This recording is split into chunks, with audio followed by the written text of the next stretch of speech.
The court adjourns.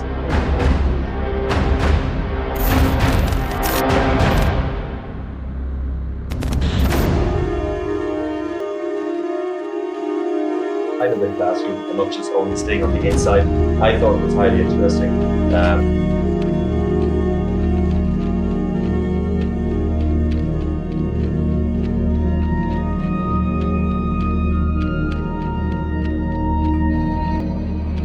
First of all, I'd like to thank the organizers for inviting me here. Because public sector is close to my heart, and I think especially in Africa, where I've been driving through PAFA, the public value management model, public financial management. For me, it's important to ensure that our resources are utilized for the development of our countries and our citizens. And the time of exploiting our resources for outside beneficiaries has long gone. So AI for me is very important because AI previously was said it's a threat to our profession. Unfortunately, I have a different perspective. I focus on the A in artificial intelligence, which says it's nothing but artificial. And that we as professionals who are rendering services to society is RI, the real intelligence. So when I'm going to speak more about how do we bring artificial intelligence with real intelligence to contribute to the development of society and mankind.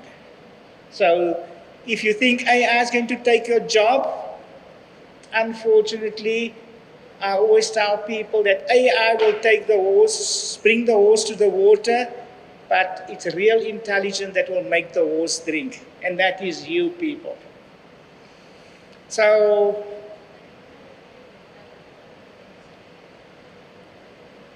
I don't know why the slides aren't working. Maybe it's artificial intelligence not liking me because I don't like it.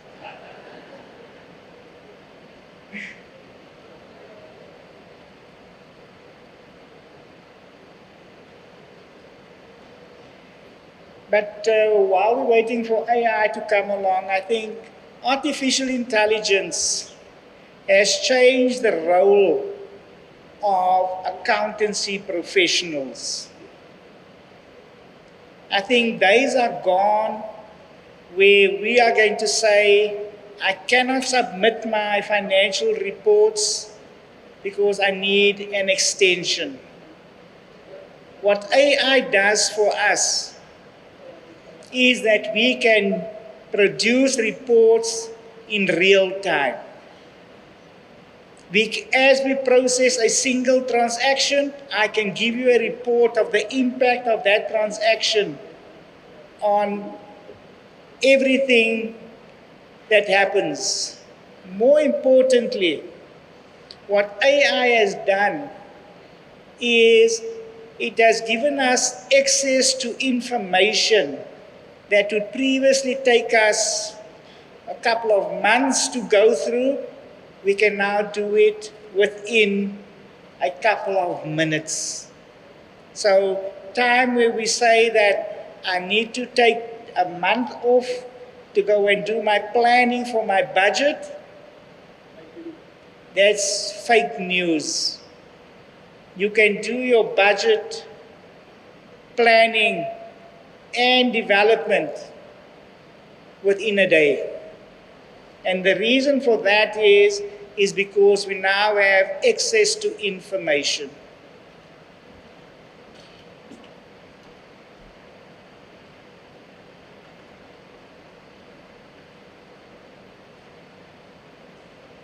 That's a part of artificial.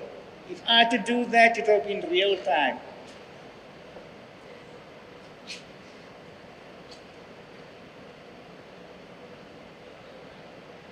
Unfortunately, I'm not like those other people that can say, our apologies for the interruption.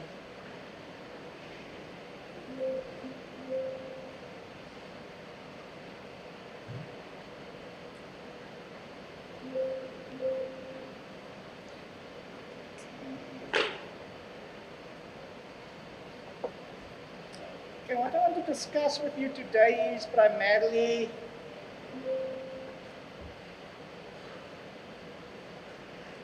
the skill sets that artificial intelligence has brought about, and there are significant changes in our skill sets.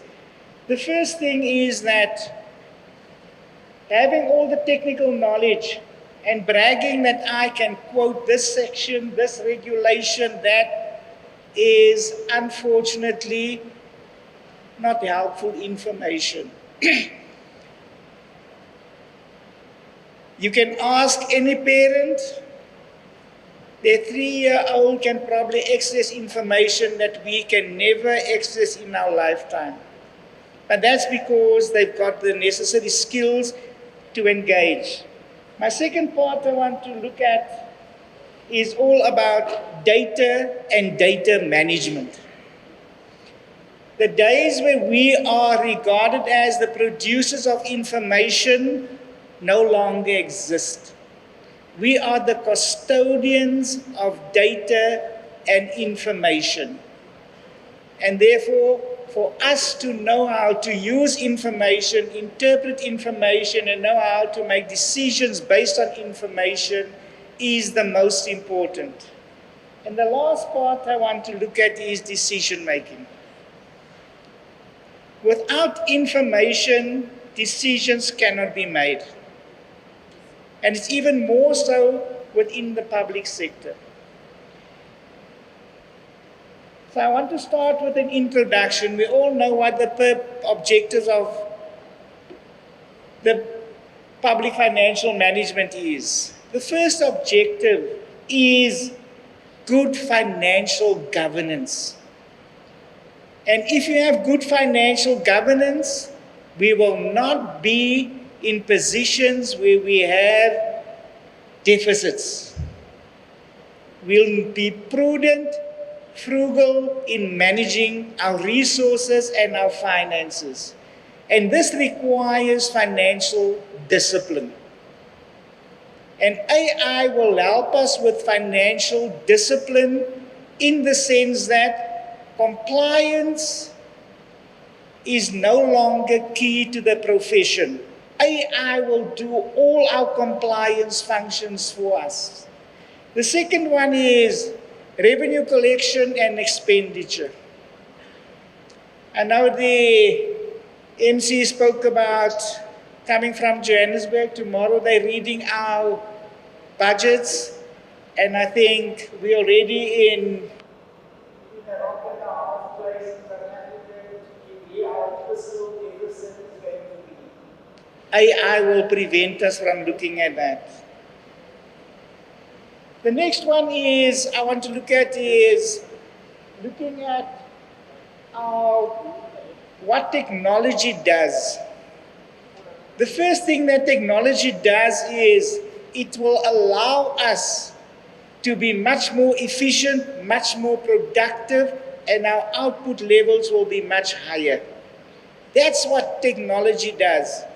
The second thing that technology does for us is that it will allow us to integrate data. At the moment, we have a financial system that gives us all the financial information, and I know everyone feels so proud when the audits say clean audit. But it's never linked or integrated with performance information. I always ask people in the public sector, how can you have a clean audit when people are protesting in the street because they're unhappy with service and service delivery?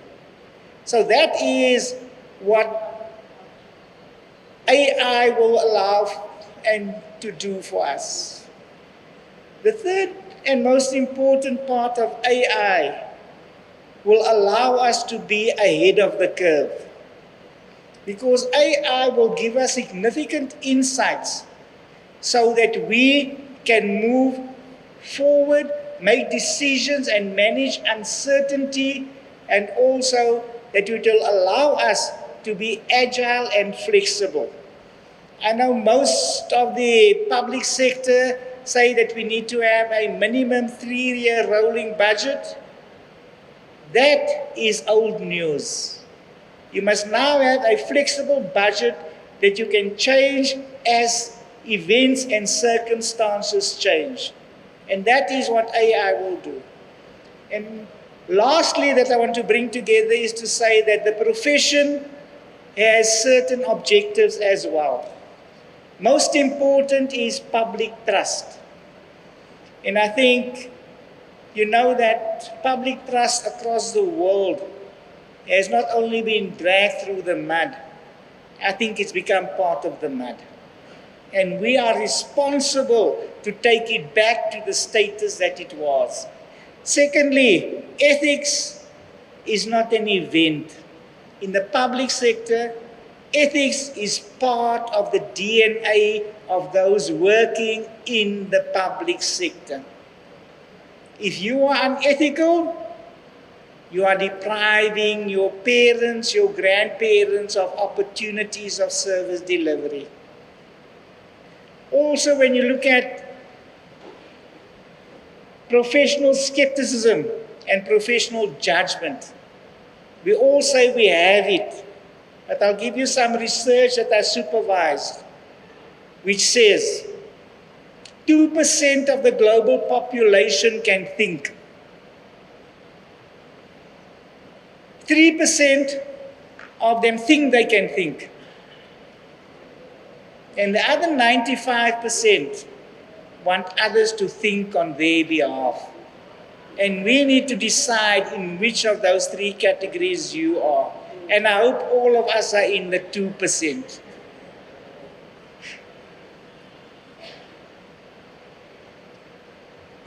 Now, the impact of AI on our skill sets. The first thing is that we now need to look at application of our technical knowledge. It's not only having it, it's applying it so that we know how it impacts on decisions and also how we can use it to propel the public sector and public financial management going forward.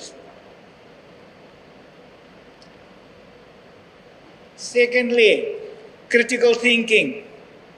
The most difficult part of life is thinking, and thinking critically is even more challenging. And this is where AI is going to help us. AI will do the analysis for us in a second. AI will be able to provide us not only with historical trends, which a profession is built on, but it will give us insight into why it happens. And if we know the why, we can implement remedial and intervention strategies. The third one is we must be problem solvers. When you speak to the people outside of the public sector, they tell you public sector are problem creators. I don't know where they come on it, but that's when the survey I ran, that's what they said. But problem solving means that we no longer have a one solution. It allows us to do scenario planning, apply divergent thinking, and it will also provide us with alternative solutions, and we must select the most appropriate that will benefit our objectives and our strategic objectives. The last one is foresight decision making. And this is making decisions about the future. You know, Generation Z, the only thing that they want is they ask you and they ask us, what world are you leaving behind for us? And what they're saying is, we don't want to land up in a situation where we must clean up your messes. And that is what foresight decision making is. This is where the profession is and where it has transitioned from. I think we were compliance experts.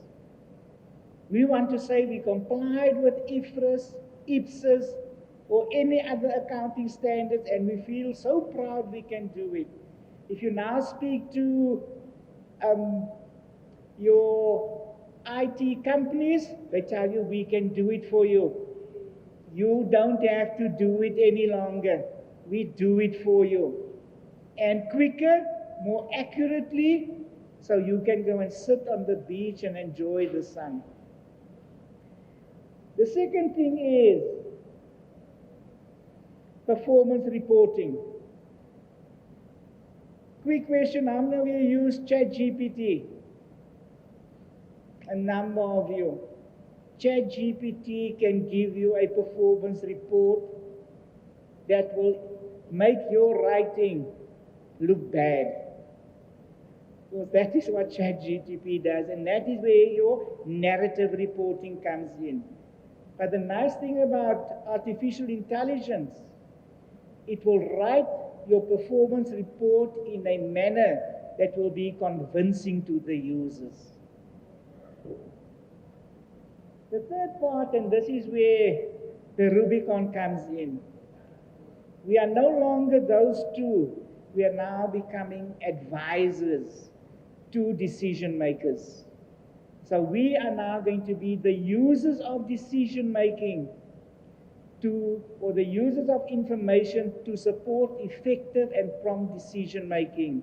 And lastly, is that we are going to fulfill corporate functions by using an integration of information. And I know you'll see that the information that we use, the financial information we use, we'll also use non-financial information, we'll use structured information, we'll use unstructured information. And that is what's going to make us look good if we know how to use those types of information.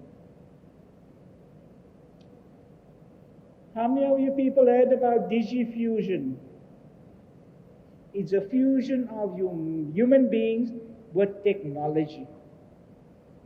We can no longer fight technology. We must embrace technology, and that will allow us to become the custodians of the data that we are looking at. And this diagram tells us that technology and people need to work together to provide the optimum results and the benefits to our citizens. You can see people must be aligned with your data accuracy, because data integrity and data quality is going to be of primary importance within any organization, and the public sector even more so, and in Africa even more so, because we have all the wealth in our minerals which other countries are looking for. And in some cases, because we don't know the value of it, we give it away freely or at no cost. Secondly, it's also, we need to understand data and data processes. Because if we know what data processes are all about, it means that we will ensure a logical process of looking at information and integrating that information into our workspace and into our decision making. Systems is important because systems allow governance, systems allows control, and systems with AI will also identify risks even before they happen. And then lastly is results. Review is important. And that is where we're going to come in together with AI. Review information to see how good and how we can use them. Data analytics. Keyword in the profession. I sat on a couple of IFAC committees, and the only thing they say is now data analytics. And it's becoming more important with data analytics, where they start speaking about sustainability, ESG, supply chain, value chain. Data analytics and AI is very important. Now, when we look at hindsight, hindsight tells you the trends that has happened over the years. I know what happens. Budgeting is quite easy, isn't it? We take last year's figures, we add a percent here, we add a percent there, then we say, you know, don't disturb me, I'm doing big, important work. In the meantime, you're just putting whether it should be 5 or whether it should be 6% changes. But the insight is even more important, because insight tells you why and what causes the information and the trends to be what it is. And I can tell you, in the public sector and in corporates, no one has asked what are the consequences of decisions made by those responsible for decisions. They always come back to professional accountants to say, why are the figures so bad? And when you say, but I think you made the wrong decision, then you need to know, you need to have your CV ready. The next part is predictive analysis. Do you agree that we're living in a very uncertain world, where risk is no longer the risk that we knew? It's uncontrollable. In many cases, you'll see that, can I ask the question, how many people in Africa thought the COVID pandemic was going to hit us?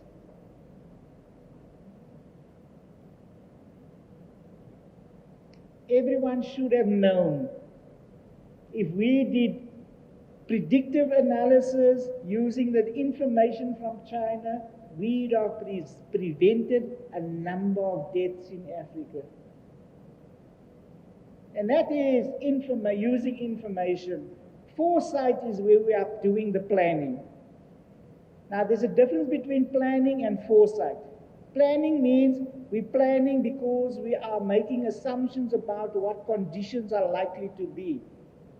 Foresight is where we're considering the uncertainties that may happen, but also to ensure that the organization is agile enough to change direction, unlike the Titanic.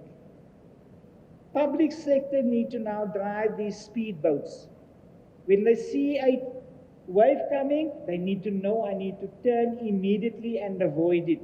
We can't say let the wave first hit us and then we decide. It doesn't work like that. And then preemptive, it's implementation. Everyone wants to make decisions, but the taking accountability for the consequences of the decision is something that everyone wants to pass off to someone else. Don't blame me. I brought you all the information to make the decision. If it is good, praise me. If it is bad, blame yourself. And then lastly is monitoring and evaluation. Monitoring and evaluation can be done by data analytics, AI tools, which will tell you what are outliers, what your variances are, what causes your variances, what your variance will be in future because of the decisions you are making now. And that is what it says.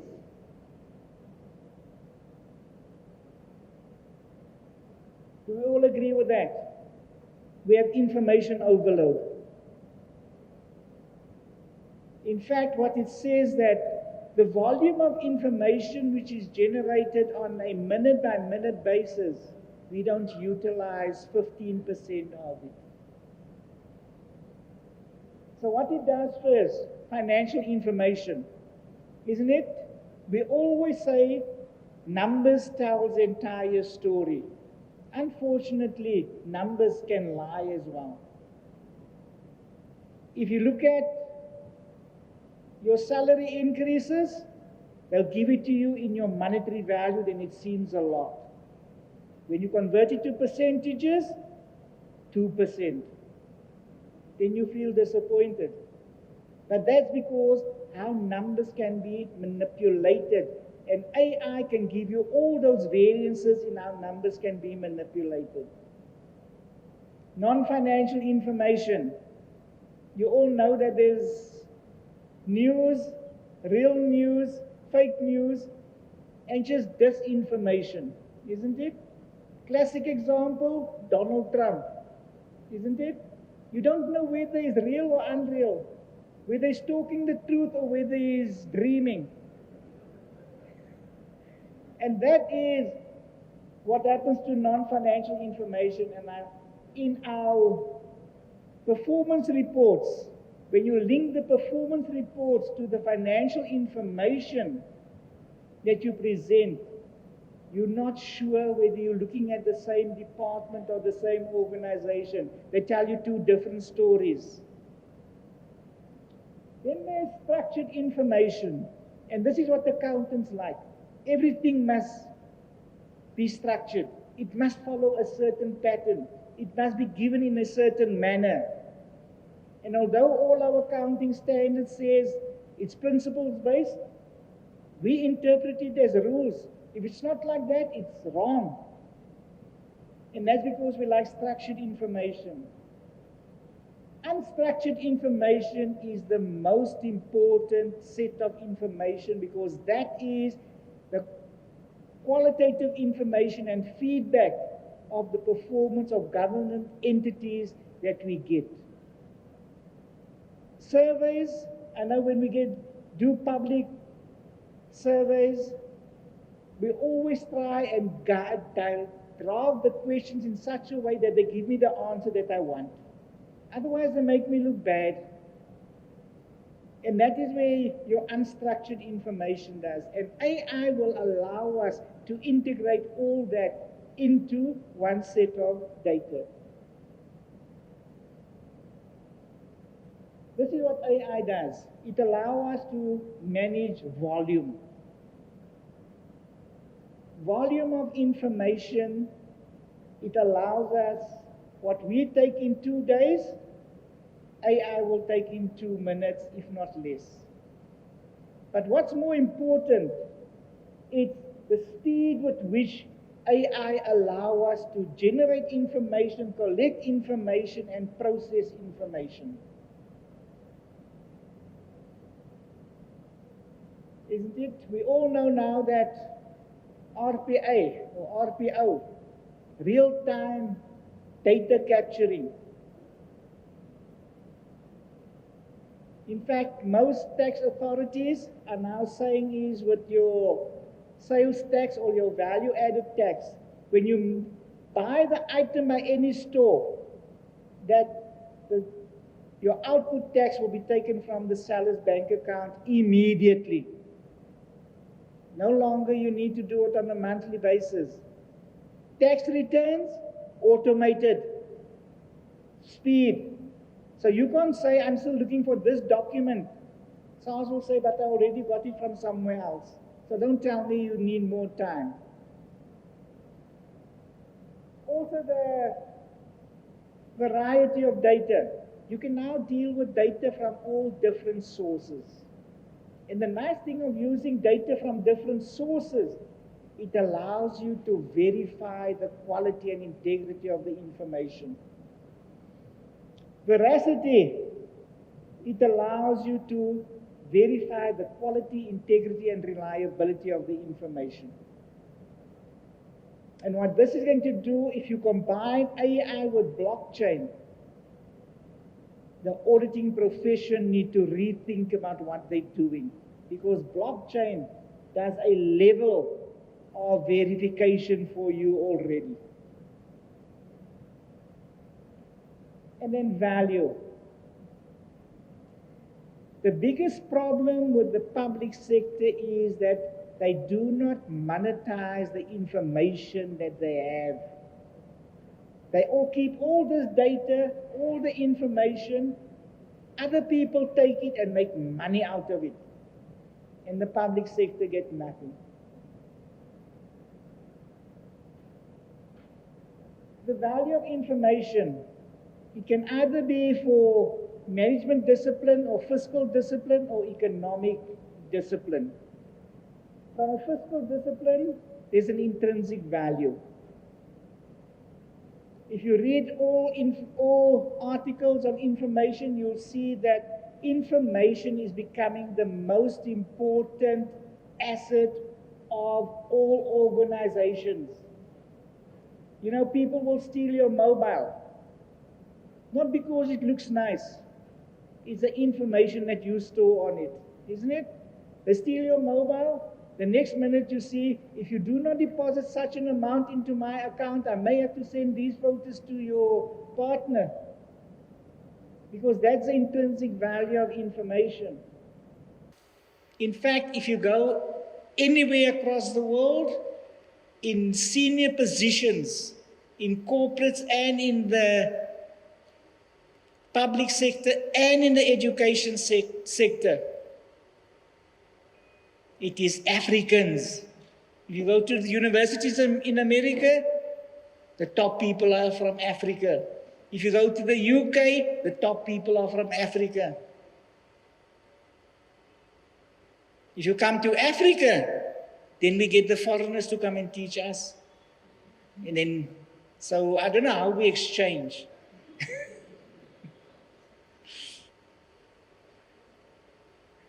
Now, this is what AI does. For budgetary purposes, it will do analysis and variance analysis for 10 years. Tell you the reasons why there was a variance in that situation.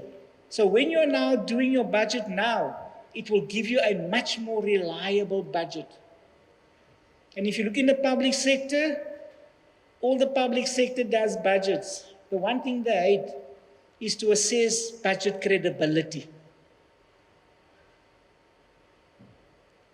Secondly, performance management. You know, we all say that we must use the resources in the most effective, efficient manner for the benefit of the citizens. Sometimes you wonder, is there a new definition for citizens? Because how they use the resources and who benefits from it is something different.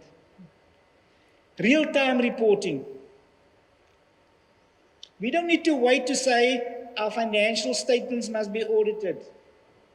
You can now say, you want financial statements, it's now lunchtime, you want it 1300 hours on this date, press the button, get your information. Which means you can make much more effective decisions than wait for historical information. Now you're dealing with live information.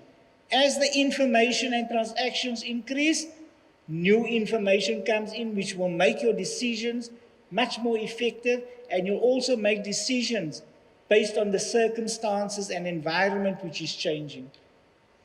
And then lastly is information integration. How do we start integrating information for the benefit of decision making and for the benefit of the citizens of the countries? So that is what AI tools will allow. So AI tools will make us look even more important because we know how to use that information and we also know how to use the tools. This is what they say about AI now.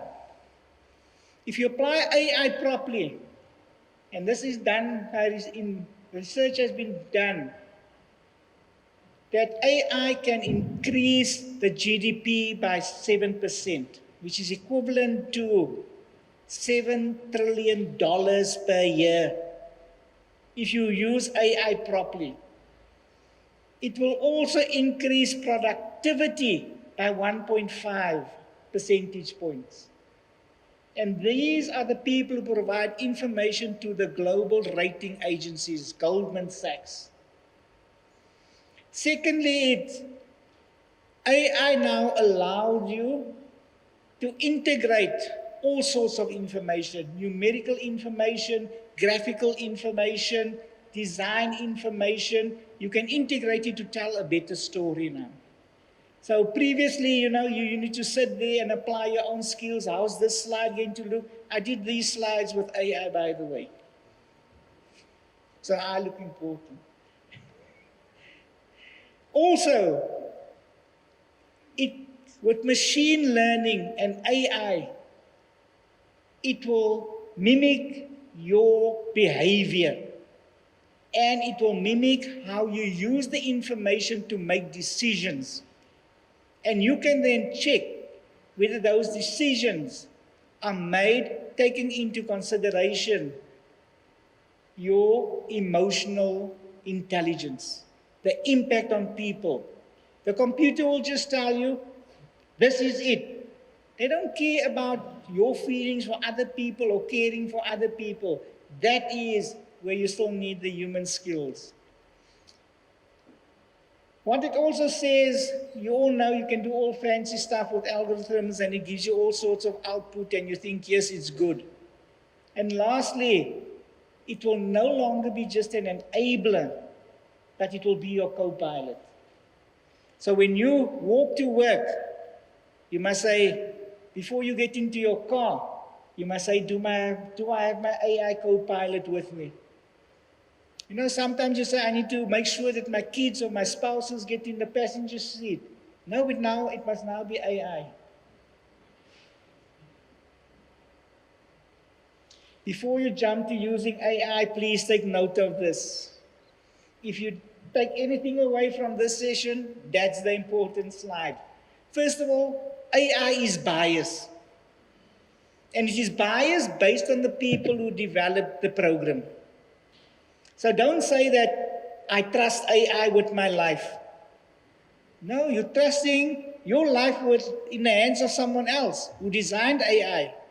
So that's a bias you must be aware of, and that is where your professional skepticism and your professional judgment comes in. Secondly is, don't trust the output per se. AI hallucinates about its output to say that my output is always right. If you have a different answer, you're wrong. And that's what they call now AI hallucination. So make sure that you interrogate the results from AI. Don't just take it for what it is. Data security, we all know about that. There's so many applications.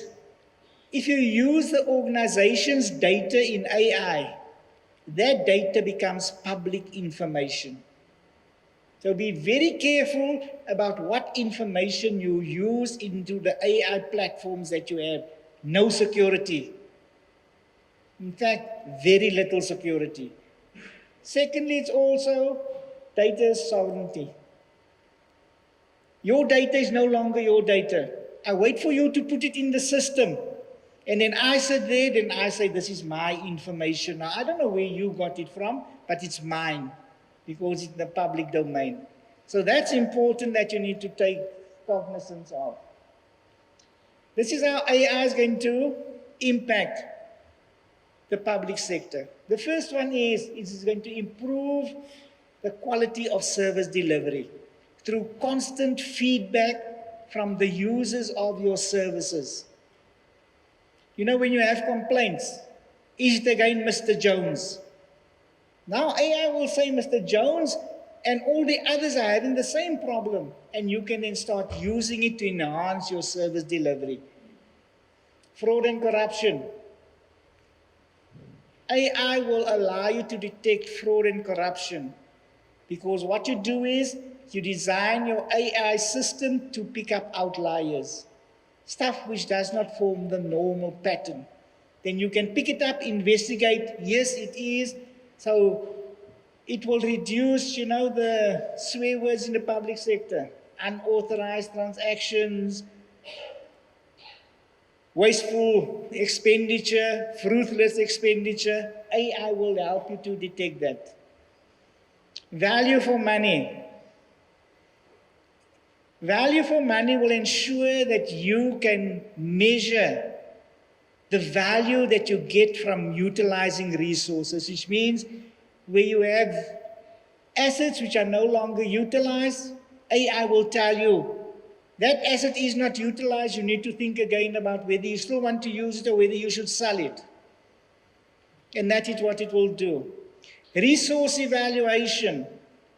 It will improve resource mobilization. It will also improve resource allocation as well as utilization. Public sector has a large volume of resources and assets which is somewhere in a warehouse. What's it doing? I don't know. but I know it's somewhere in the warehouse. And if it's there too long and you go back, it disappears. So that is what that will do. And then transparency reporting. You can now communicate with the public and the community on a continuous and a regular basis. So you know what the public thinks about you, you know what you need to tell the public, and the public will know what you are planning for them. And that is what AI can do. In conclusion, that's what I'd like to leave you with. That your generative AI is here. We cannot avoid it. If you're going to try and avoid it, you're going to commit suicide. You must embrace it, adapt to it, and learn about it. And it's not AI that's going to take your jobs. It's those people that uses AI that's going to take your jobs. And lastly, for your CFO and your finance executives, you need to adapt and learn because it can lead you to a better future. Thank you very much.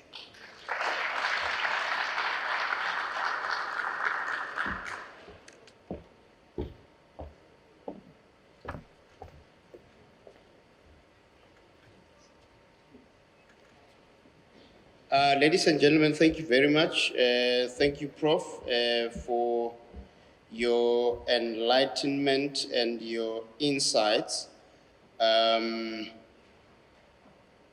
So we are going to get to the next speaker, and that is Mr. Stefan van der Merwe. As my team is bringing the chairs here.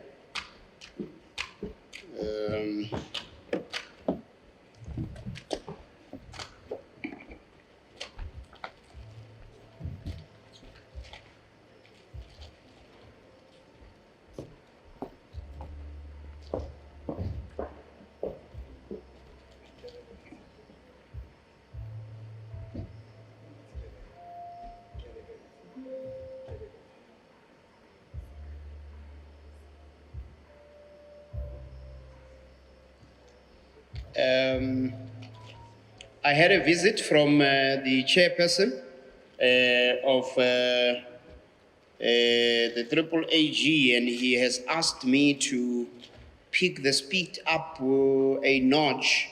And part of the reason for that is that we do not want to be as late as we were yesterday. So I'm now going to call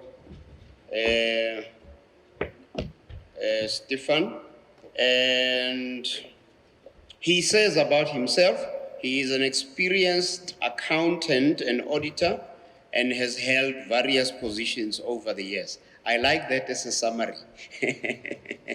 And some of those have been in Ernst & Young, and then at CQS Technology Holdings, known as Caseware, and this is where Stefan is addressing us from, Caseware Africa. Welcome, Stefan. Please help me welcome Stefan. Thank you very much. This is the quick.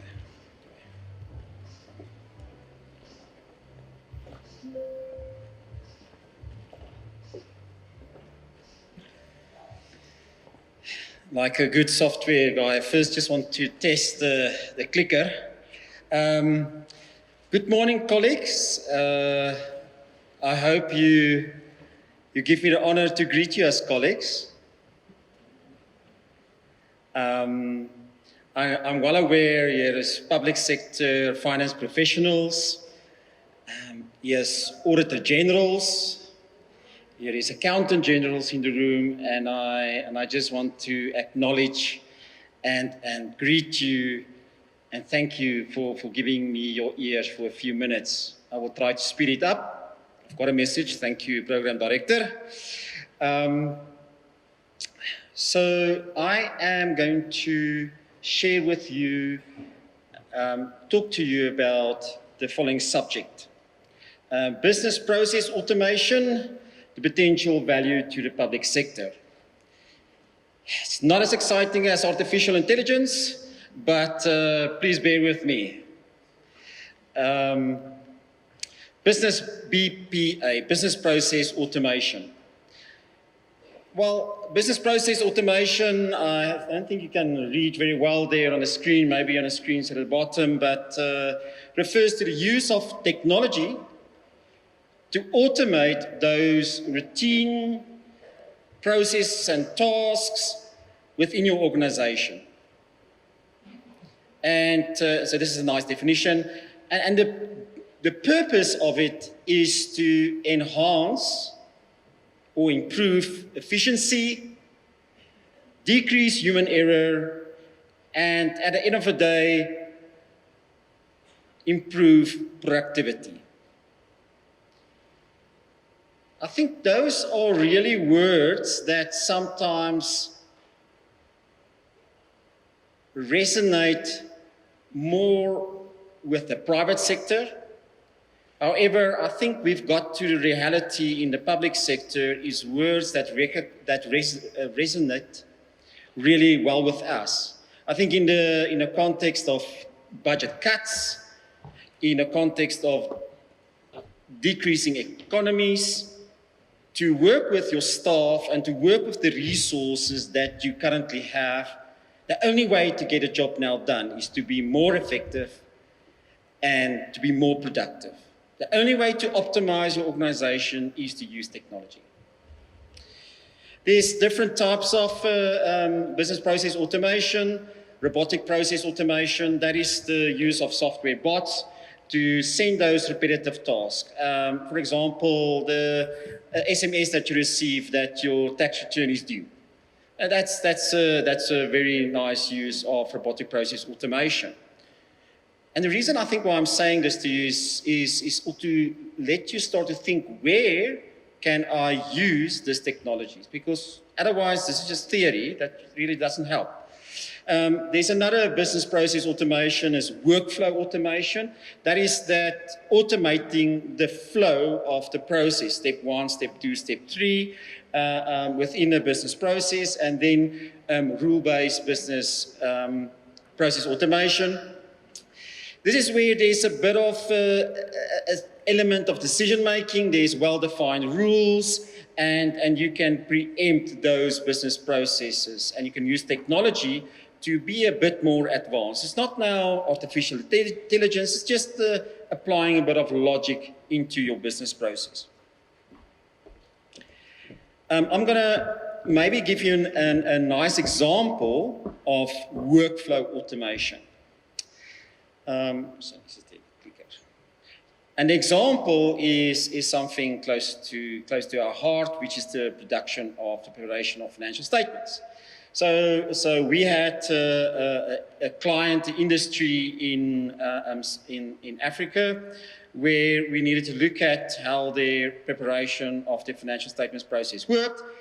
And, we realized that to prepare financial statements, if you know on IFRS, if you are on modified cash, if you are on IPSAS, it's really much the same workflow, the steps you need to follow. There's an ERP system, and normally there's a trial balance that needs to be get out of that ERP system that you need to then, in this entity, use Excel to prepare financial statements.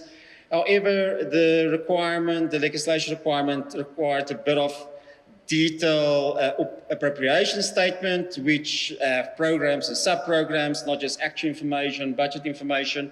And that is a different report out of the accounting ERP system and needed to go into the Excel documents. So it's two batches of reports now needs to be consumed in the Excel document. But the Excel document is actually used for consolidation, so you cannot hide and skip notes. The notes sequence needs to be the same, otherwise the consolidation is not working. However, if they want to prepare a set of financial statements only for their entity, they need to copy and paste everything over to Word and then use, and then there's another data that needs to come in, which is the secondary information, which is information not sitting in the ERP system that also needs now to be considered in the financial statements. That needs to go to the Excel, that needs to go to the Word, and that needs to go to the published set of financial statements. And then things change in the ERP system and everything needs to go over again. Okay. We've realized that there was some automation in this process, however, there was no automation in that process. So we tried to solve the solution by implementing business process automation. And let me explain. So everything remains the same. You know, we were not going to reinvent the wheel of the accounting and ERP system and all their business processes. However, we looked at that portion of where the automation wasn't, and we made sure that all the data integrate into, and just from Caseware, this is where I'm from, this is the technology that we use, but Caseware can be replaced by any good technology. But at the end of the day, it was a database with a user interface, a GUI, and some workflows, some security. And what happened then, all the data from all those different sources were stored. Instead of now producing the Excel and from the Excel produce the final report, we produced the final report of the entity, the published financial statements, and the Excel was just a report out of this whole process. And there was full automation also to the Excel report, which is used for consolidation. The value that this unlocked, and a bit of a sales pitch, but it isn't. There is a bit in it. The value it unlocked, and this is really just a principle of business process automation. The version 1 of the financial statements took this client 2 weeks to get version 1. By using technology, it decreased it to 1 day. Not maybe now where Prof is saying where AI is going to take us in minutes, but at least 1 day, 2 weeks to 1 day.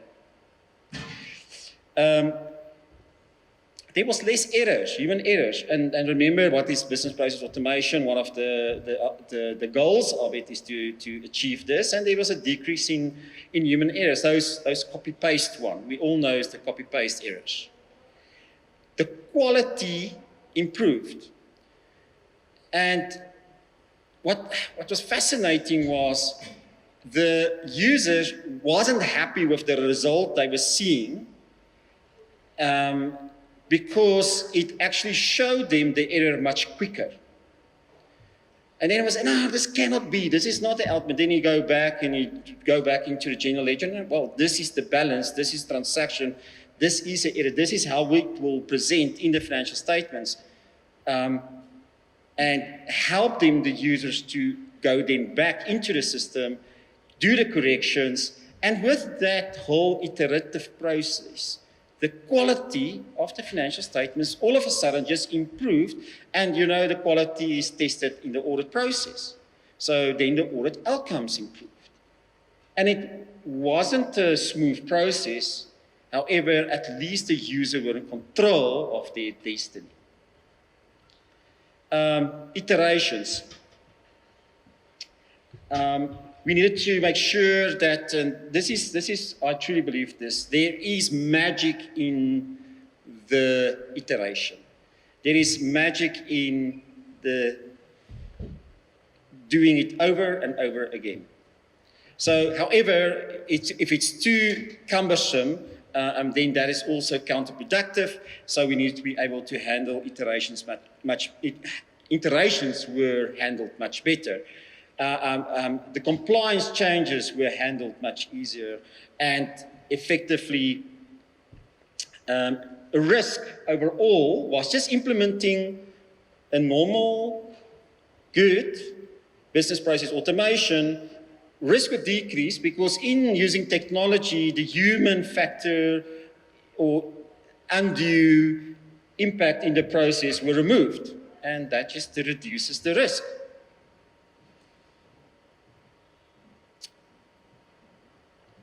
I think you're probably possibly sitting there and you are thinking, you know what, Stefan, we have done similar type of things in our organization.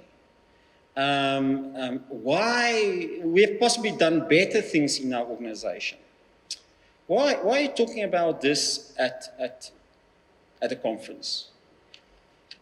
What has changed? What have changed? What has have changed? Now I'm thinking about that one. Oh my word. Okay. The reality is, and we see it in our business, all of these new technologies that is in the marketplace, available to the public sector, is actually making users to refocus again on normal business process automation. It's in a sense, this new technologies is like that brand new player in the football team that effectively just lifts the whole team's performance because he is playing so well. I hope you understand that sort of example I'm trying to do. And it's like, I thought about this slide where you have your business process automation, then a step up to using cloud computing, and then a step up to using data analytics, what Prof is also referring to, and then even a step up then to using artificial intelligence. It's like a progression. It's like a dependency. You need to first the one, then the second one, then you can get to the artificial intelligence. Yeah, when I looked at this, I think this is totally wrong. This is not the right way to present it. Because this is not really going to help you in your defining a strategy for your finance department. Because effectively, this is what needs to happen. A change, a strategic change of thinking of technology needs to happen. And I think this is a better strategy. Is you need to initiate, or we would recommend, or even in our business, we have initiated projects to deal with each one of these new technologies. And it's not grand projects. It's not like overhauling the whole system. It's only getting your hands dirty. Looking for those areas in your organization where you could potentially ask your team I want to automate a business process. Maybe it's already I want to automate it more. I want to use robotic process automation. I want somewhere an email to be sent out automatically to all my users. And I want nobody to be involved in that. It must just happen. I can track what you are sent to and see the responses, but I want that project to happen. I want to automate, I want to have a project initiated where a workflow within my organization gets automated. And this is now going a bit off the topic, but it's about the concept of projects. I want to implement a project that really look at data analytics. And the best way that we've seen where data analytics is really making a quick win within your organization is when it gets visualized quicker. What I do believe is that business process automation, data analytics, everything are connected. They are not separate from each other. They are connected. However, they are also in a sense disconnected that you can have separate projects. You can have a project, think about just launching a project to use AI within your organization. Thinking about the risks, but I would recommend something that's got to do with predictions, something that's got to do with forecasts. It's a very specialized and it's really not impacting that much, but just use AI in that specific area. The reality from a software vendor point of view, a lot of these technologies are based on infrastructure. And a lot of these technologies really work well in a cloud environment, cloud-based computing. And Tatilibeko. Welcome, Tatilibeko.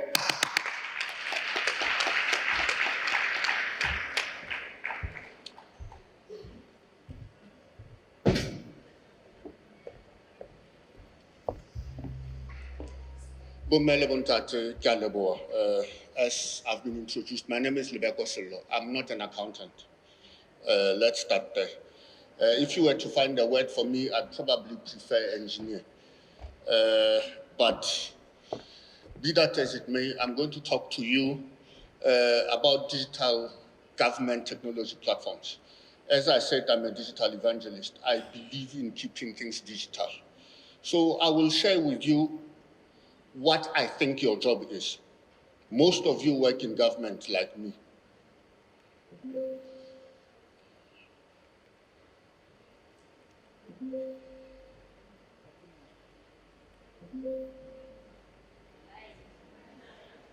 Yeah, there's also.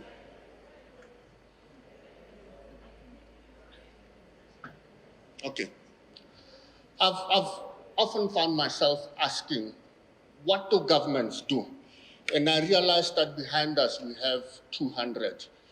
My understanding is that that refers to 200 years of having Morena Mshweshwe. And I know that the answer to my question of what governments do is on the screen. Governments are supposed to make us wealthy.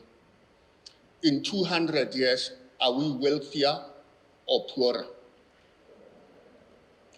And now I asked ChatGPT to create a definition of wealth. That is the one that it preferred.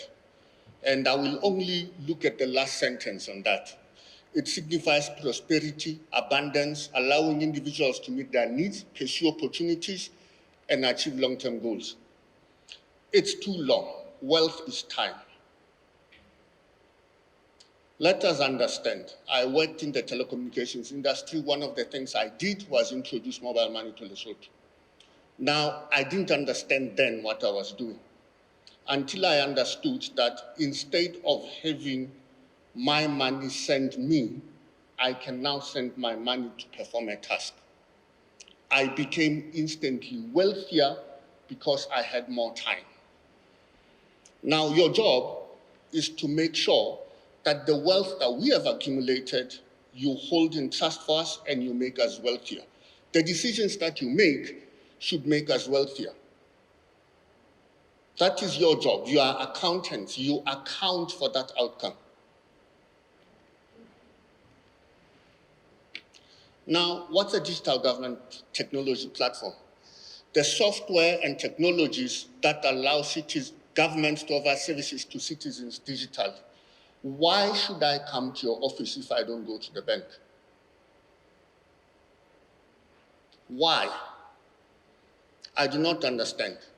When we look at governance and government, you should be looking at cradle to grave to say, I am born, what will I need? I may need an education, you may need to know where I am, you may need to offer me health services. Eventually, I will die, and you need to now remove me from your records to say he was, but he's not anymore. So when you look at that as a process, birth to death, and look at your value and the value you add in each one of those steps, that is how we want you to look at how you offer digital government services.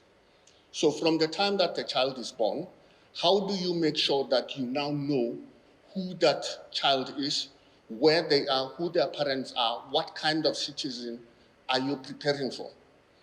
Now, the same thing happens when you now look at businesses. That child may register a business. That business may flourish, that business may die. But within that realm, the two people that you are saving, and that is all that you do, is to save that child and to help that business succeed. Now, digital government building blocks. One is government portals. So this is where I go to say I want to talk to government. As a citizen, I do not understand ministries. Can we be clear about this? I do not understand ministries. In any event, you change them at will. Even if I did try to want to understand them, you change what they should be and the configuration of those ministries. So I don't need to know how you work internally. I want to say, when I want the government, and let me be specific, I want the government of Lesotho, I expect to go to gov.ls and find the services for the government of Lesotho. I do not want to find the Ministry of Agriculture. Now, I want you to know who I am. I have told you at birth, when I registered my birth, that I'm a male, my name is X, and when you go older, I tell you where I live. So it is pointless for you, when I've given you my ID number, to ask me again whether I'm male or female. And anybody whose boss condemns them to do that work is miserable. They are sitting there rewriting information that the government has already given, or this individual has already given. Their work is useless. Do not make people feel useless, please. I would like to pay you using the technologies that you have licensed. I do not license mobile money. I do not decide what is money. I do not license credit cards. Yesterday, sitting in this room, I got a message from a friend. I'm at a hospital. I need to pay. I cannot use my card. And the quickest way was send them mobile money that they could then take cash out from an agent, probably a government employee who's found an opportunity sitting behind the government counter. Every time you go to government and you say, I was here yesterday to tell you about X, they do not know where the file is, or some office is locked. Why is it that we do not have case management systems? Case management systems are the same. It doesn't matter where you work, it is about what, it is about who, and it is about how, and the decision that is to be made. That is all. It is nothing else. So case managements are the same across. It doesn't matter where you work. And we could go on about these building blocks. Now, the one that I'm most passionate about is data analytics and reporting. A lot of it was talked by the colleagues before to say, but then what do you do with the data? Now I'm going to share and take a little aside from here and share with you a story. Are you, Prof, you're the one that mentioned co-pilot when you get in your car. I happen to have loved Volvos for a while, so I own my third Volvo now. Now, it actually has a feature called co-pilot, which means that the car can see the car in front of it, it can see the size of the road, it can keep in the lane, and this all works fantastically until one of you forgets to buy paint for the road.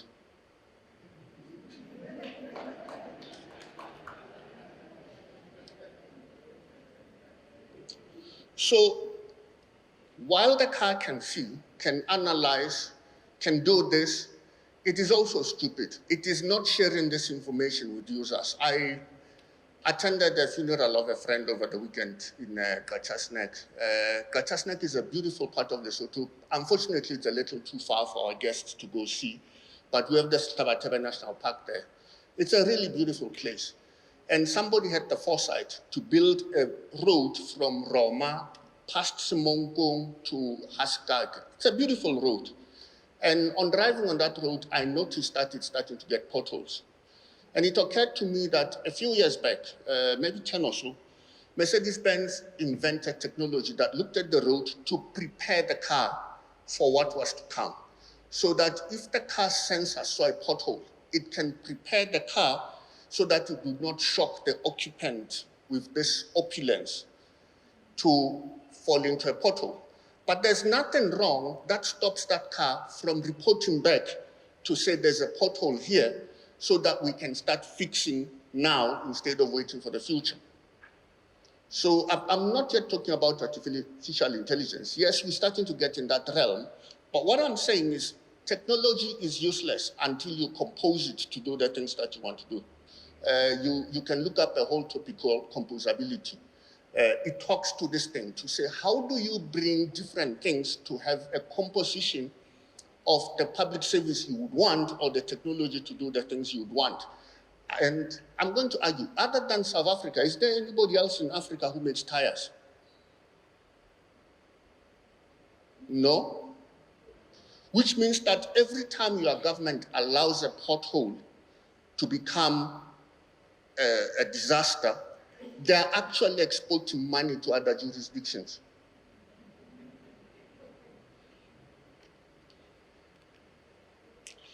Now, digital technology platforms are supposed to reduce costs associated with manual processes. That has been discussed.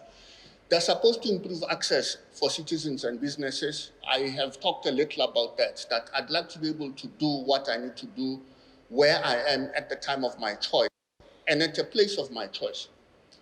They're supposed to lead to better transparency. Because if I'm not standing in front of you to have you make that decision when you are looking at me, you are more likely to make a better decision than if you know who I am and why you are making that decision. And if we can automate that away from you, even better. There's something that the World Bank measures, which is called ease of doing business. Now, how many of you have been subjected to our visa process? It will tell you that it is not easy to do business. Another story I heard yesterday, somebody who's a digital nomad, how many of you know what the meaning of that term is? A digital nomad is somebody who works in a country different from the one they live in. So this friend works in the UK, earns a salary in British pounds, but lives in Marseille. And the central bank, our central bank, and I'm not going to apologize, has asked that this person can no longer submit the source of funds digitally. They want them to fill a form.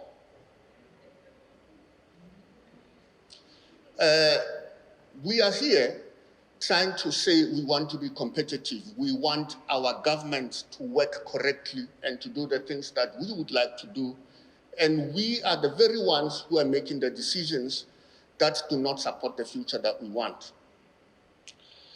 We're supposed to reduce mistakes. That has been talked about a lot. Make better decisions. That has been talked about a lot. I just want to come to it. We have a program in Lesotho for agricultural inputs. It's a very interesting project where the government funds certain agricultural inputs. I would like to see anybody, and I'm going back to reporting and analytics, who has said, is there value in this? Before this happened, after it happened, what has changed? Do we have more prosperity or less prosperity? Have we made part of something else suffer in order to achieve this? I'm not sure. Improve security and trust. We have a difficulty here. We would like that digital systems are more secure, that they're more trusted. And whenever I ask why this is not so, the people that get blamed are auditors. How many auditors in here? So nobody wants to be an auditor today, it's fine. And I'll come and talk about auditors a little later. Now, costs. There's upfront costs for technology. These are often when you get a tender for implementing technology solutions, you can see this upfront.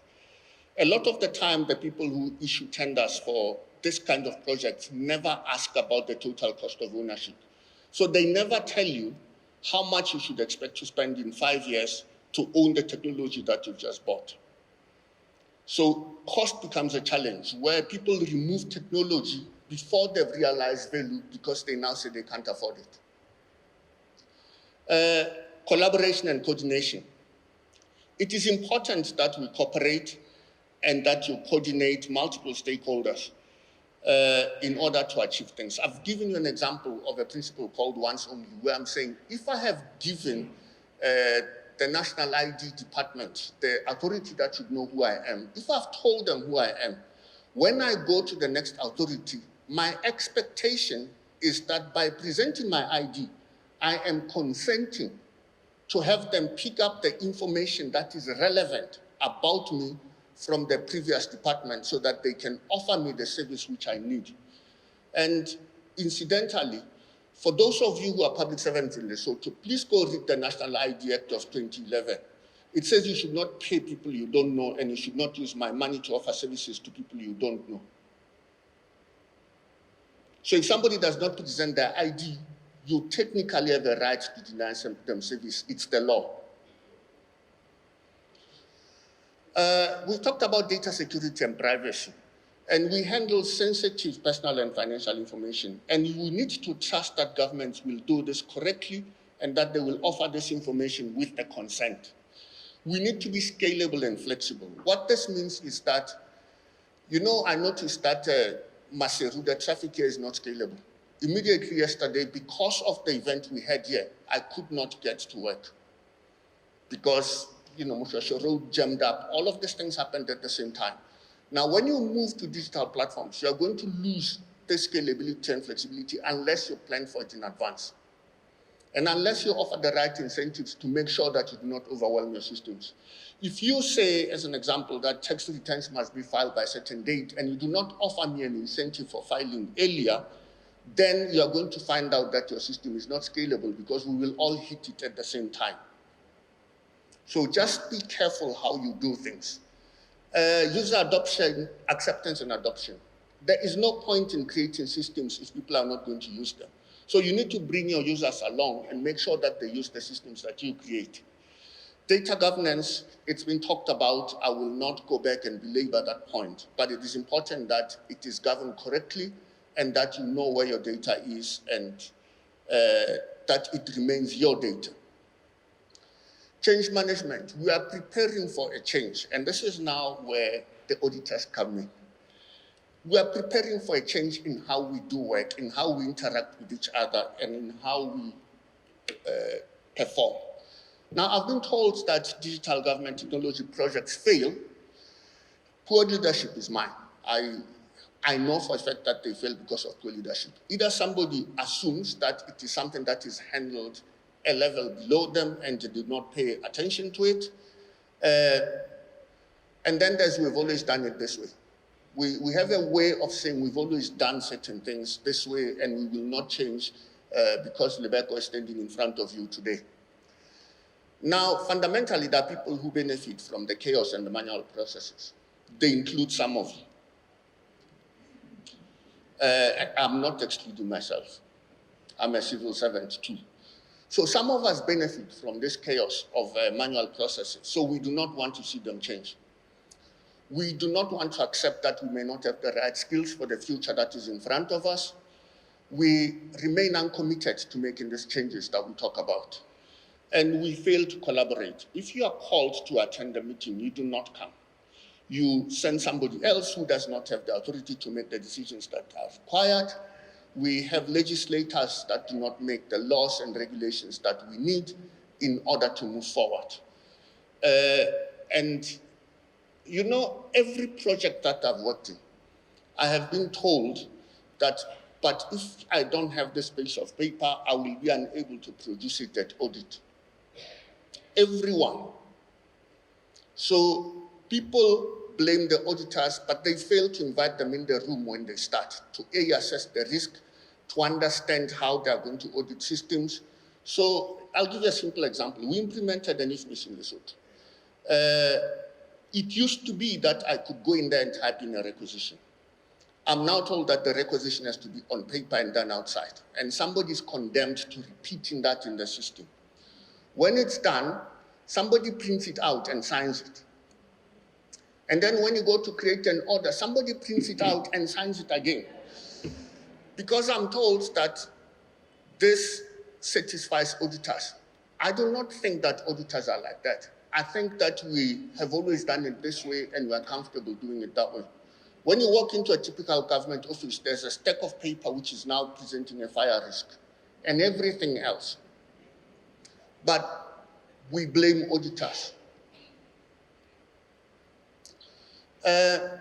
We do not sometimes have the correct digital ecosystems and enterprise architecture. Your accountants, I will not bore you with the definitions of those words. But how does this technology create wealth? It saves time, it creates convenience, it should be secure, it should be dependable, it should be transparent, and it should be fundamentally inclusive. You cannot go and create technology that does not include other people or processes that are not inclusive when you look at that entire value chain of processes. So this is how wealth is created. Now, in conclusion, the goal of government is to actually create a platform to say we're going to step out of the way and we will create a platform that allows citizens and businesses to compose services on top of this platform so that prosperity can increase. I have shared what I needed to share today. I have not talked about artificial intelligence. Thank you.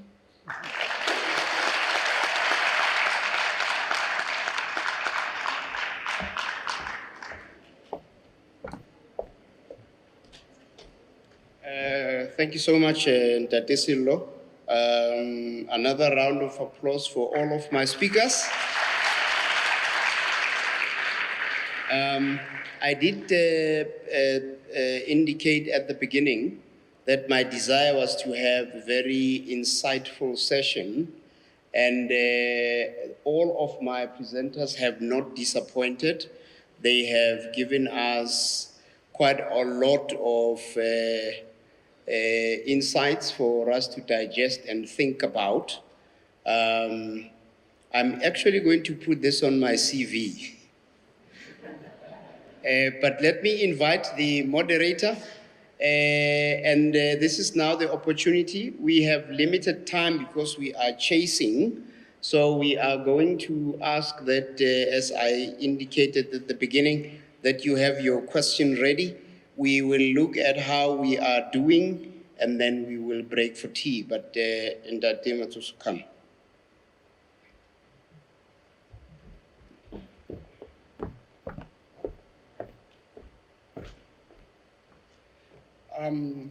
Good morning, everybody. My name is Mosihari Tosani. I look after the commercial, corporate, and investment banking for FNB Lesotho. And it's a privilege really to be here. I think this is something that was very exciting to be a part of. I'll obviously be moderating what is a very dense subject matter that I think we're all trying to wrap our heads around. I've only got 20 minutes, so I'm going to go straight into it. I'm not sure if our presenters have a mic. Yeah. So we will definitely organize those. And I will definitely get into some of the really difficult questions. I thought this is very risky, right? To involve bankers and government to discuss matters like this is something that's going to be quite risky. I'm going to allow, obviously, for questions from the crowd, but like I said, there's about 20 minutes we're going to deal with. So having attentively listened to each presenter, I'm hoping that I will be able to put a few questions to them from the get-go while you obviously coin your questions. And trust me, I checked with my PR and my CEO, and they said I should go for it and be as courageous as I can be. So the first question that I just want to get into, and again, and it actually sent shivers up my spine, and you said, we need to work with technology. And for 2 seconds, it felt like you were speaking to technology as a first person. And I think that's where really I just want to get to and say, at a very strategic level, what do you think are some of the conflicts that exist in terms of us as society, as Africa, in terms of buying into what Stephen spoke to as the first step?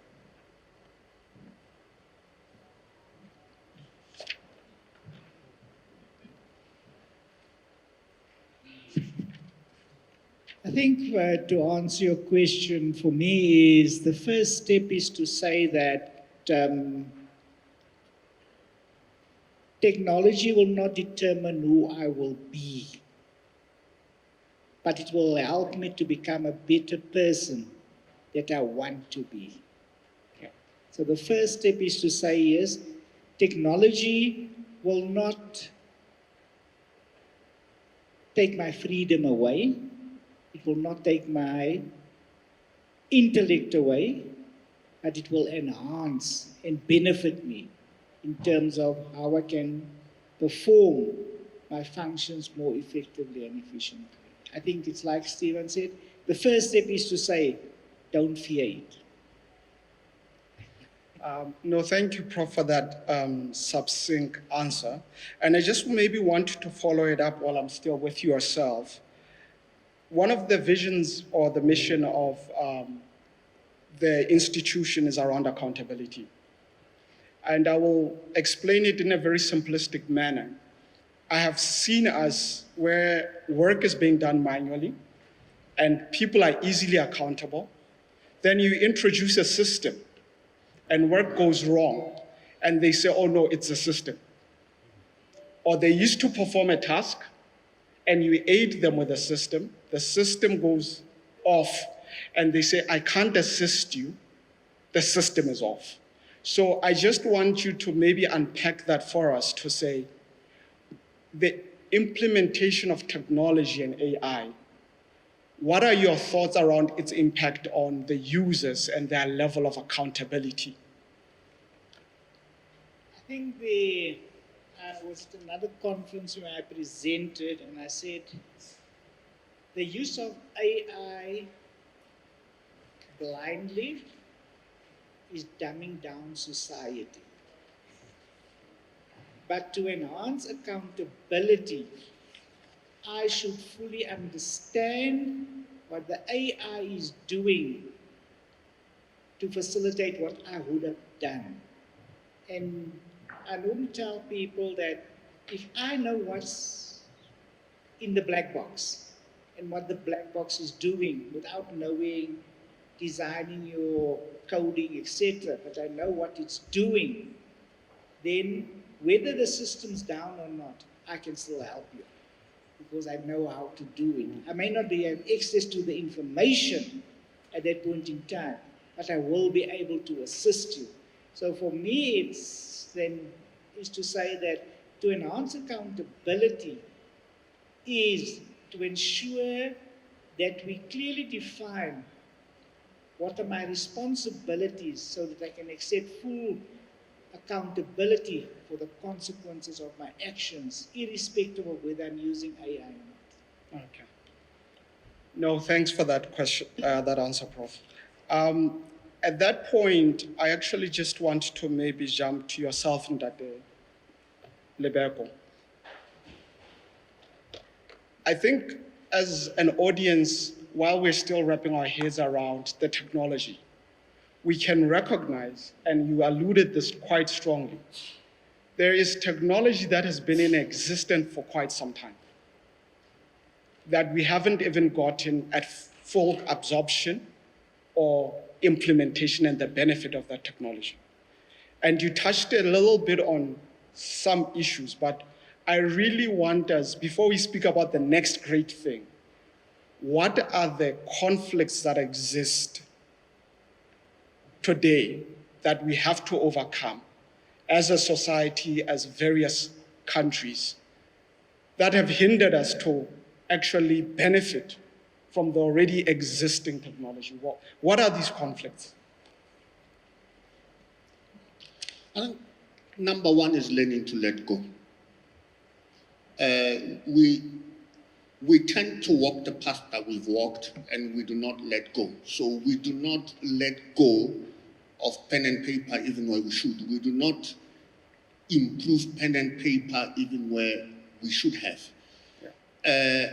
And I gave an example of countries that have developed IFMI systems where they do not get the full benefit of their investments because they do not let go of traditional processes and they do not change processes to match where we should be going.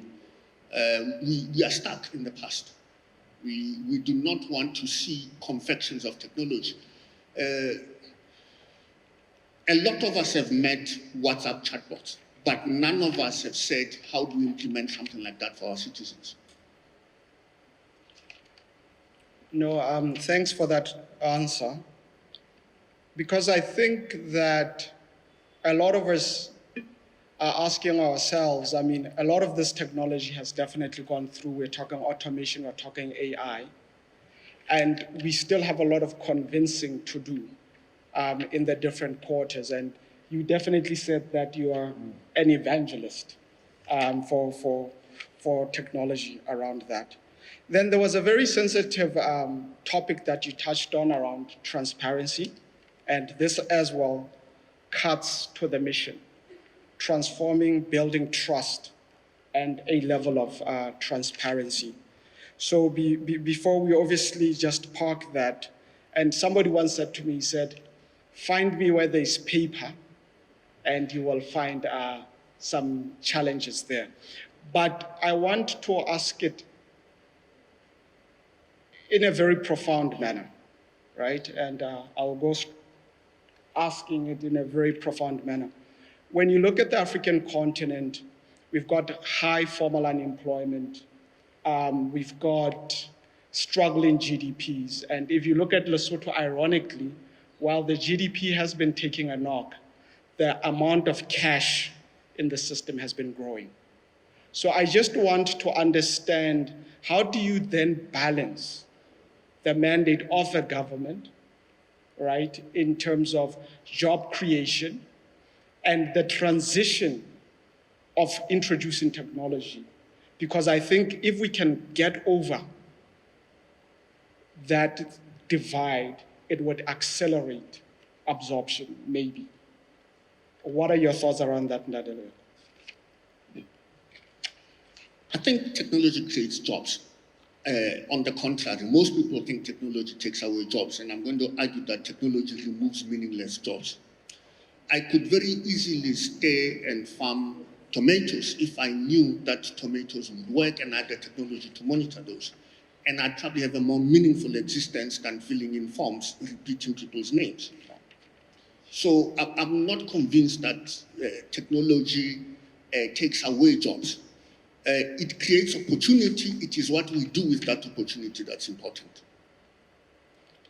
No, thanks for that. And you can see that I'm really trying to unpack why is it that our adoption has been so slow. I went to the Museum of Money the other day and I realized that money has been in existence for millennia. And I always tell people that if you transfer somebody $1,000, they will tell you they got it. If you give them $1,000 in cash, there's an emotional experience that comes with the paper as well. And I loved what you alluded to, Stefan, when you said that after automating a couple of processes, the person who had been entrusted with the job for the longest time was, for a moment, upset, right? They looked at it and for a moment they were upset because it made sure that the errors are quite glaring. So we normally confuse AI quite a lot, even with automation. And if there's anything that's been around for quite some time, it is automation. So I just want to maybe ask you a very basic question around, in the now, the business case to really automate, because I think it's the closest one. What could government operations in the public sector look like in the now, fully automated? Yeah, that's a tough one. So I think, my domain is accounting. So I think that's where we would always want to go to, where I can go to. I'm not an engineer, I'm not a process manager, I'm an accountant. Yeah. And I, but I think, in a sense, if you look at how the level of accounting studies currently at school is actually at such a high level, it actually compares to university level when I was studying. Meaning the accountancy proficiency has increased a lot. However, maybe what has not changed too much is the capability of decision makers, decision making of accounting. So what I would say, what needs to happen is that accountants need to start rising up and taking their position of making decisions based on information that is presented.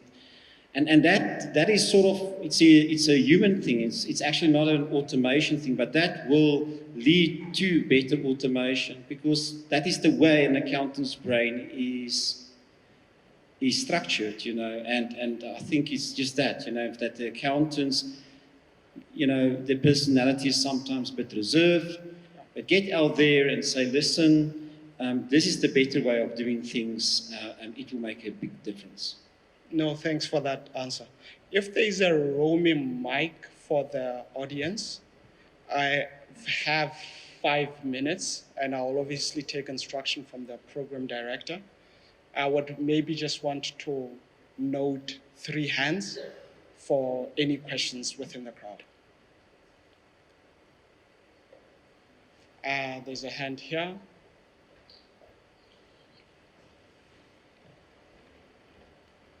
Two, and a third over there.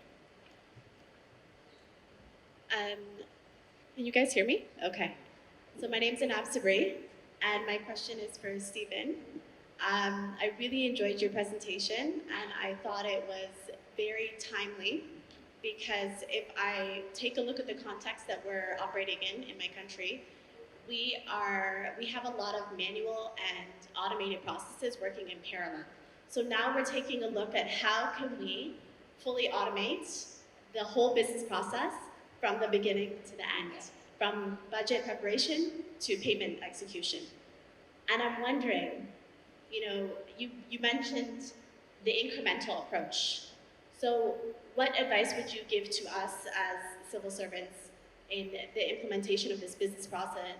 Is it a one-time thing? We hire a firm, bring them in, and they automate the whole process, or is it something that we do in a phased approach?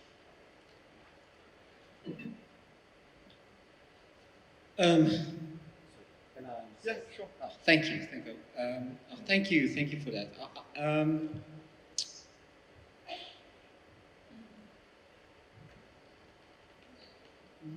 We do software development, and software development is sometimes taking something that is not physical and try to manage a process and projects which is non-physical, but it's done by physical humans. One of our developers is sitting, actually, he came with me, it's Pisu, and what we do, and I think it's more the way that we project management is in an agile way. And it is in an incremental way. So what I would recommend, if you want to automate anything, is more about managing the people who is responsible for implementing the improvement and doing that in a really incremental way, in a frequent way. For example, a small thing that we do in our business is daily scrums. Actually, we do it twice a day. In the morning, the team will come together and explain what are they going to do today. In the afternoon, they need to respond to their team members what they have done. And that is then taking that non-physical thing, how to do that non-physical thing and deal with that. So I would say, from an automation point of view, it's always best you must do it yourself. You can get guidance from software vendors to help you. You can get the right tools that already has got pre-built processes in place. But without the team buying in, without project managing that team, it's not going to be sustainable.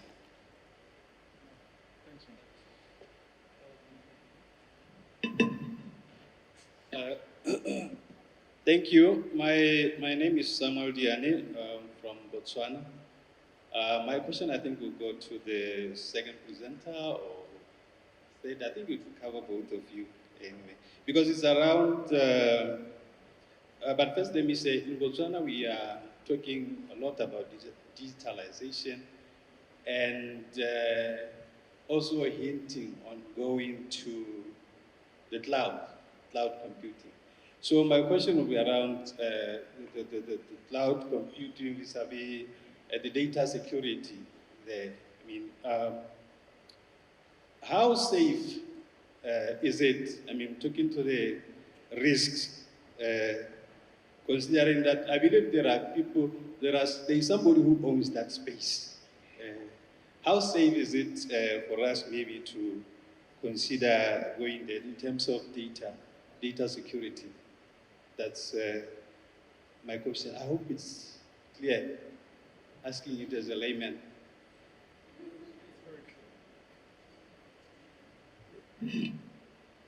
I think what's important when you start going into the cloud, and I think this is what very few people do, and I always advise them to, what you normally do for any service provider, do a detailed analysis of the reputation, the services, but more importantly, look at the terms and conditions which are attached to those who are hosting the cloud. I think when I speak to professionals in South Africa, and I ask them, do you know where your data is stored? And also, most of them are stored in Ireland. And the contracts actually state that if there's any dispute about data, we apply the Irish law and not the South African law, which is totally different from what we think we're knowing.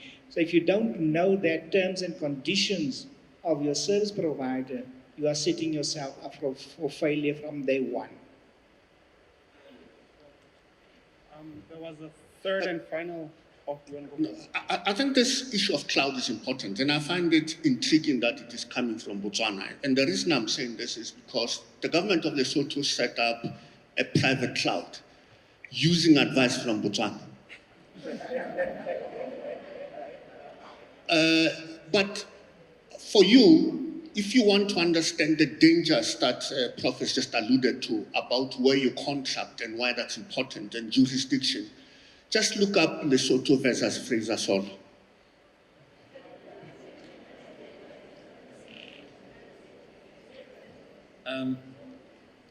Thank you. You know, it's also close to our heart as a business. Real life example. Last year, one of our clients' servers were hacked, and they were ransomed. They were down for a month. The only software that was running was all their software on the cloud-based services. So that's a real life scenario. So I think, yes, there's risk you need to manage. There is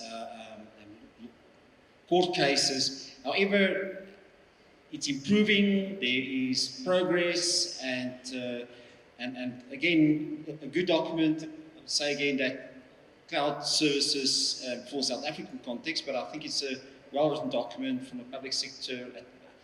The Public Sector Service Administration Department in South Africa. Well-written document, the differences between public hosted cloud, your own hosted cloud, the risk, Popeye, all of those things well defined. It's a good place to start. Thanks for that. There was a third and final question. Thank you very much.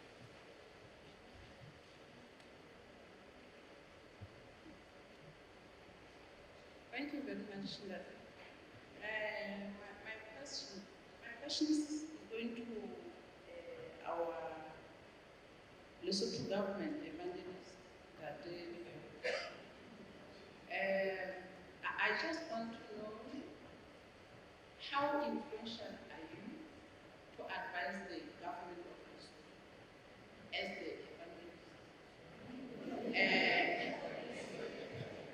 Because I'm asking because I think the government have a trust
the requisition,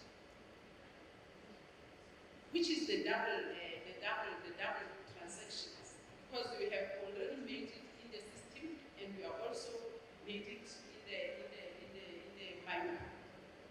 After that, the DCO will come.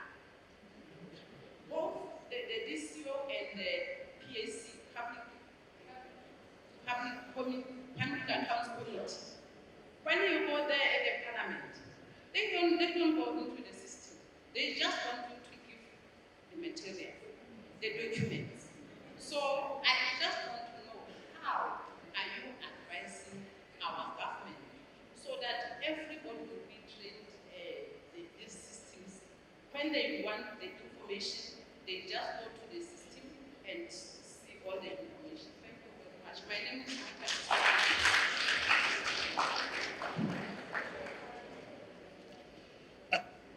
It's an interesting question. And I'm going to take you back a little back to my slide, where the first thing which I said information technology fail for is poor leadership. And leadership is about being there with the people who are doing the work that you're asking to do. Right now, what has happened is that leadership has been delegated.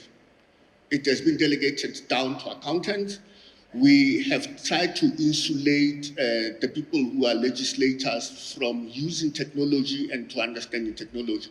So let me deal with that one first. We are implementing an e-parliament system now to say all documents in parliament will be electronic. They will see them in there electronically. They'll see them on their devices so that they start becoming familiar with this new way of working. Hopefully that will help. We have asked that the government of Lesotho should actually go out and indicate clearly who's responsible for automation and IT. Cabinet made a decision in May where they've clearly indicated who is responsible and that they've clearly indicated what goals they want to achieve. So some of these things are starting to happen in the back. What happened in the past is that, and which continues to happen, is that we allow development partners to stand in front of us. Somebody said, money is disappearing in Lesotho, go solve it by putting issues. Nobody said, what do the people of Lesotho want to achieve? And a lot of the times, this is what us as technology people do. I have a solution that I've seen somewhere else and I want to just ram it down somebody's throat.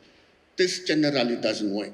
You need to work with the people so that you are clear that all your outcomes and you are all aiming at the same thing. Right now, we are not. We will get there.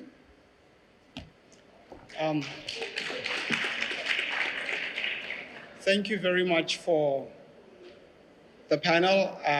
My time is up and I'd like to hand over back to the program director. Thank you.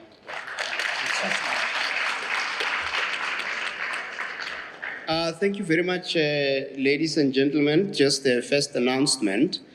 I am told that if you are traveling through Bloemfontein on your way back, you are requested to register your name so that people know how to cater for you.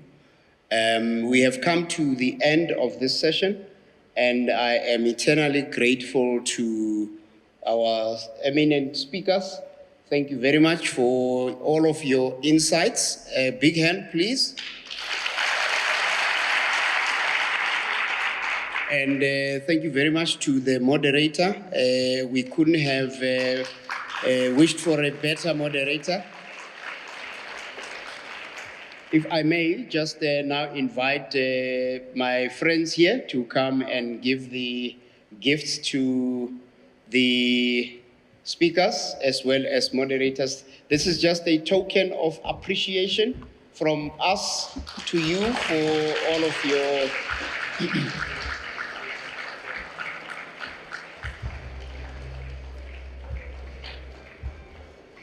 As they do so, ladies and gentlemen, we are now going to break for tea. Now, here's the tricky thing. We are at least an hour behind.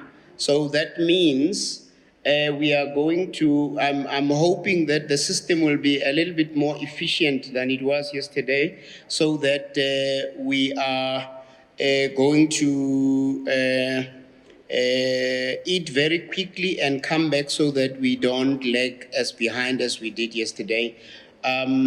Where I play golf, there is a notice when you get to halfway that if you are too slow, you may have to swallow without chewing.